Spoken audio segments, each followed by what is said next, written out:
নমস্কার, আমি আচার্য কেষ্ট শাস্ত্রী। আশা করি তারা মায়ের কৃপায় সবাই ভালো ও সুস্থ আছেন।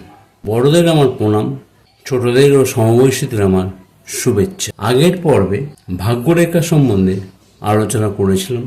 আজ আয়ুরেখা সম্বন্ধে আলোচনা করব, আপনারা শুনতে থাকুন। প্রত্যেক মানুষের হাতে আয়ুরেখা, এই শিরোরেখা, হৃদয়রেখা, এই তিনটে রেখা ছোট বড় বা মাঝারি ধরনের হতে পারে। প্রত্যেক মানুষের হাতে এটা থাকে।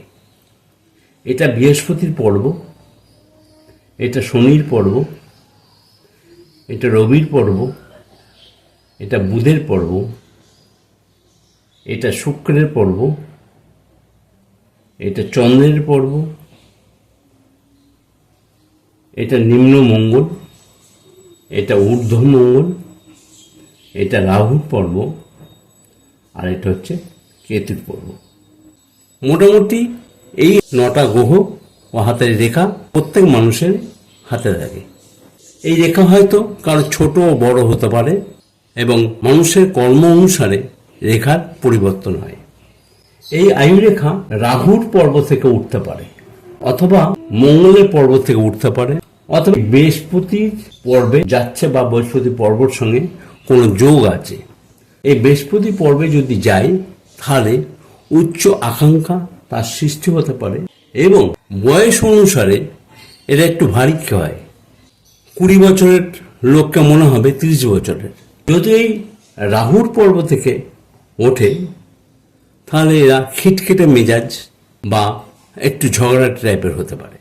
এই আয়ুরেখাতে যদি কালো স্পট বা তিল থাকে তাহলে সেই সব জাতক বা জাতিকা কোনো দুর্ঘটনায় পড়তে পারেন অথবা সম্মানহানি হতে পারে।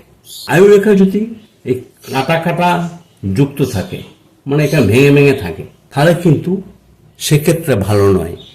কেননা এই যে আয়ুরেখা, সেটা কিন্তু প্রতি পদক্ষেপে বাধার সৃষ্টি করে। আয়ুরেখা থেকে অনেক সময় দেখা যাবে ছোট ছোট রেখা ওঠে, এরকম রেখা ওঠে, অর্থের আগমন হয় বা যেখান থেকে হোক কোনো না কোনো ক্ষেত্রে অর্থ আসবেই। হয়তো কেউ কর্ম করছেন, তার পদোন্নতি হতে পারে, অথবা কেউ ফিক্সড করেছেন টাকা, সেই টাকা ম্যাচিউর হতে পারে, অথবা চাকরি করছেন, একটা বিজনেস আরম্ভ করলেন নতুন ধরনের, তাও হতে পারে ঊর্ধ্বমুখী রেখাগুলো থাকলে। আর এই নিম্নমুখী রেখা যখনই থাকে সেক্ষেত্রে দেখা যাবে তার খরচা হয়, অর্থাৎ কোনো কারণে রোগ ব্যাধি হয়ে হাসপাতাল বা নার্সিংহোমে ভর্তি হয়েছেন, অথবা সন্তানের জন্যে বিয়ের ব্যাপারে কোনো খরচা করেছেন, অথবা কারোর সংসারকে টাকা দিয়ে ধার দিয়েছেন, সেটা হতে পারে এই নিম্নমুখী রেখাগুলো।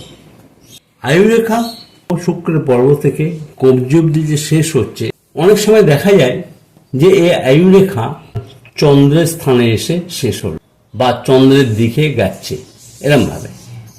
সেক্ষেত্রে দেখা যায় মহিলাদের ইউটেরাসের কোনো প্রবলেম আসবে, আর পুরুষদের ক্ষেত্রে পোস্টের কোনো প্রবলেম দেখা দেবে। রাহু থেকে যখন কোনো রেখা আয়ুরেখাকে কাটে, এই রেখাগুলো কিন্তু ভালো নয়। এই রেখার ফলে তাহলে কিন্তু প্রতি পদক্ষেপে তার সাংসারিক অশান্তি বা কোনো ঝামেলা সৃষ্টি হবে, অথবা কোনো আত্মীয় বা নিকট আত্মীয় মারা যেতে পারে। আয়ুরেখার অনুরেখা যেগুলো রাহু থেকে আসে সেগুলো কিন্তু ভালো নয়। আয়ুরেখাতে যদি কোনোভাবে জব চিহ্ন থাকে, এরকমভাবে জব চিহ্ন হলো, তাহলে কিন্তু তার জীবন শক্তি আস্তে আস্তে ক্ষয় হতে থাকে। আয়ুরেখাতে যদি তারা চিহ্ন থাকে সেক্ষেত্রে দেখা যায় প্রতিষ্ঠা লাভ করে। আয়ুরেখা থেকে কোনো রেখা এসেই বৃহস্পতির ক্ষেত্রে যেমন যাচ্ছে, এখানে একটা ক্রস চিহ্ন থাকে, সেক্ষেত্রে দেখা যায় তার ধন সম্পত্তি লাভ হচ্ছে এবং সে কোটিপতি পর্যন্ত হতে পারে। এই আয়ুরেখা সম্বন্ধে কিছু আমি আলোচনা করলাম। এই বলে আমার অনুষ্ঠান আমি শেষ করছি। সবাই ভালো ও সুস্থ থাকুন। ধন্যবাদ।